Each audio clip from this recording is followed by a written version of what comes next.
ಇನ್ನೊಂದು ಸೀನ್ ಹೇಳ್ತೀನಿ. ಸಮ್ ಬಾನು ಅಂತ ಲೇಡಿ ಅವರು, ಸಮ್ 58-60 ಇಯರ್ ಓಲ್ಡ್, ಹಾಸನ್ ಕಡೆಯವರು.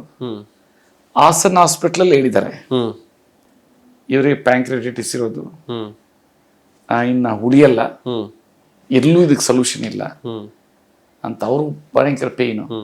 ಇಡೀ ಫ್ಯಾಮಿಲಿ ಮೆಂಬರ್ಸ್ ಟೆಂಪೋ ಟ್ರಾವೆಲ್ ಮಾಡ್ಕೊಂಡು ಡೈರೆಕ್ಟ್ ಬಂದ್ಬಿಟ್ಟಿದ್ದಾರೆ ಇಲ್ಲಿಗೆ, ನಮ್ಮಲ್ಲಿ ಟ್ರೀಟ್ಮೆಂಟ್ ಇದೆ ಅಂತ. ಅವರು ಡಾಕ್ಯುಮೆಂಟ್ ಮಾಡಿದ್ದಾರೆ. ಜಸ್ಟ್ 10 ಡೇಸ್ಗಿಂದನೆ 600+ ಲೈಪೇಸ್, ಅಮೈಲೇಸ್ ಅಲ್ಲ, ನಾರ್ಮಲ್ ಆಗ್ಬಿಟ್ಟಿದೆ.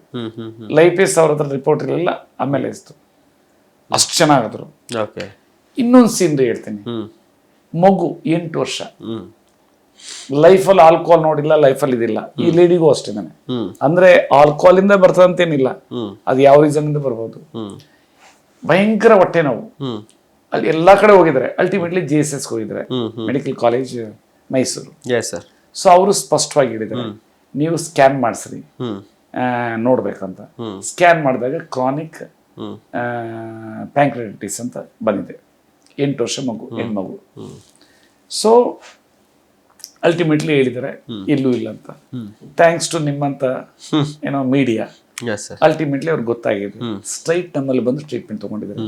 1 ತಿಂಗಳಿಗೆ ಎಗೈನ್ ಅವರು ಮತ್ತೆ ಸ್ಕ್ಯಾನ್ ಮಾಡಿದರೆ ಅಬ್ಸಲ್ಯೂಟ್ಲಿ ಡಿಸಪಿಯರ್ ಆಗಿದೆ. ಇಷ್ಟು ಪವರ್ ಇದೆ. ನಾನು ಮಾಡಿರೋ ಒಂದು ವಿಜ್ಞಾನ, ನ್ಯೂ ಆಯುರ್ವೇದ ಮತ್ತೆ ಮಿರಾಕಲ್ ಡ್ರಿಂಕ್ಸ್ ಟ್ರೀಟ್ಮೆಂಟ್ ಪ್ರೋಟೋಕಾಲ್, ಆ ರೀತಿ ಇದು ಹೀಲ್ ಆಗುತ್ತೆ, ಬಾಡಿ ರಿವರ್ಸ್ ಆಗುತ್ತೆ, ಅಬ್ಸಲ್ಯೂಟ್ಲಿ ನಾರ್ಮಲ್ ಆಗುತ್ತೆ. ಆದ್ಮೇಲೆ ಇನ್ನೊಂದು ಹೇಳ್ತೀನಿ ಇವರಿಗೆ ಅರಿವಾಗ್ಬೇಕಂತ. ಅವಾಗ ಅನ್ಸುತ್ತೆ ಏನು ಇದು ಪ್ಯಾಂಕ್ರಿಯಸ್ ಅಂದ್ರೆ, ಪ್ಯಾಂಕ್ರೆಟಿಸ್ ಅಂದ್ರೆ ಶುಗರ್ದು ಇದೆಯಲ್ಲ ಅಂತ. ಪ್ಯಾಂಕ್ರಿಯಸ್ ಅಲ್ಲಿ 2 ರೋಲ್ ಇದೆ, 2 ಗುಣಗಳು.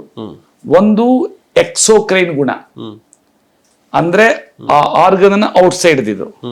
ಇನ್ನೊಂದು ಎಂಡೋಕ್ರೈನ್, ಒಳಗಡೆ ಗುಣ.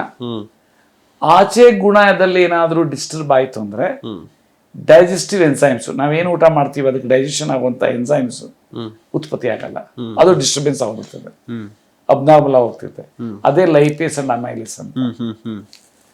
ಎಂಡೋಕ್ರೈನ್ ಅಂದ್ರೆ ಒಳಗಡೆ ಗುಣ, ಬೀಟಾ ಸೇಲ್ಸ್, ಅಲ್ಲಿ ಇನ್ಸುಲಿನ್ ಇದಾಗೋದು ಪ್ರೊಡಕ್ಷನ್, ಅಲ್ಲಿ ಡಿಸ್ಟರ್ಬೆನ್ಸ್ ಆಗುತ್ತೆ.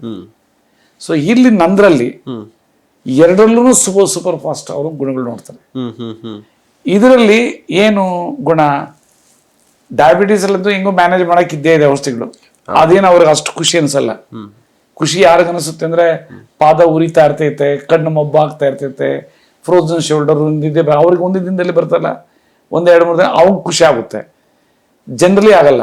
ಇಲ್ಲಿ ಹೊಟ್ಟೆ ನೋವಿಂದ ನರಳ್ತಾ ಇರೋರು, ಊಟ ಮಾಡಕ್ ಆಗದೆ ಇರೋರು 3 ದಿನಕ್ಕೇನೆ ನರಳಿಂದ ಆಚೆ ಬರ್ತಾರೆ ಮತ್ತೆ ಊಟ ಮಾಡ್ತಾರೆ ಅಂದ್ರೆ ಅದಕ್ಕೇನಾಗ್ತದೆ, ಏನೋ ವೆರಿ ಹ್ಯಾಪಿ.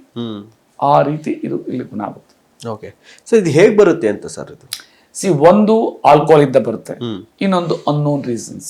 ಅನ್ನೋನ್ ರೀಸನ್ಸ್ ಅಂದ್ರೆ ನಮ್ಮ ಶರೀರದಲ್ಲಿ 80ಕ್ಕಿಂತ ಹೆಚ್ಚು ಅಂಗಾಂಗಗಳಿವೆ. ಯಾವುದೋ ಒಂದು ಅಂಗಾಂಗ ಅಥವಾ ಅಂಗಾಂಗಗಳಿಗೆ ಆಹಾರ ತಲುಪ್ತಾ ಇಲ್ಲ.